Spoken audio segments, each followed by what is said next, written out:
সবাইকে আমার চ্যানেলে অনেক অনেক স্বাগত। সুপ্রভাত জানাই আমার সকল বন্ধুদেরকে। আমি পমেলি আবার চলে এসেছি একটা নতুন ব্লগ নিয়ে। আজকে যেহেতু সরস্বতী পুজো, তো সরস্বতী পুজোর রিলেটেড ব্লগ নিয়েই আসলাম। আমাদের বাড়িতে আজকে 5:30টার সময় পুরোহিত আসার কথা, তো আমরা 4:30টায় উঠে আমি আর আমার শাশুড়ি মা উঠে সব রেডি করেছি। অনেক তাড়াহুড়ো হয়েছে, কেন কি এত সকাল সকাল পুজো দিতে একটু অসুবিধাই হয়, স্নান টান করে পুজোটা দিতে হয়। সব রেডি করে পেয়েছি যথারীতি। পুরোহিত মশাই 5:30টার সময় চলে এসছেন। আমার শাশুড়ি মা থাকলে আর কোনো অসুবিধা হয় না, সব কিছু গুছিয়ে আগের থেকে রেডি করে দেয়, সাথে আমি হাত দিয়েছি। আমি অতটা এক্সপার্ট নই, শাশুড়ি মা বলে বলে দেয়, ওইভাবে করেছি। তো বেশিরভাগ তো শাশুড়ি মাই করেছে। তো খুব সুন্দর পুজো দিয়েছি। পুরোহিত মশাইও সময় মতো চলে এসেছিলেন।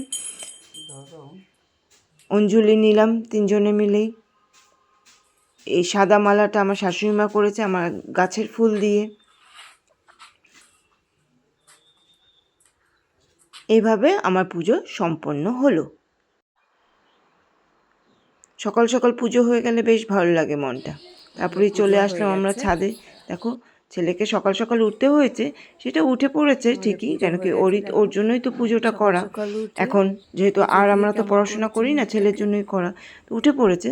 তো সকালে এত কুয়াশা ওয়েদারটা, এত সকালের কুয়াশা ওয়েদার, ওপর দিকে তো উঠি না, নিচের থেকেই যা দেখতে পাই। তাই আজ একটু উপভোগ করার জন্য ওপরে একটু এদিক ওদিক ঘুরে একটু ফটো টটো করলাম, একটু ভিউটাও তোমাদেরকে দেখিয়ে দিলাম। যারা আমার ভিডিও দেখছো অসংখ্য ধন্যবাদ জানাই।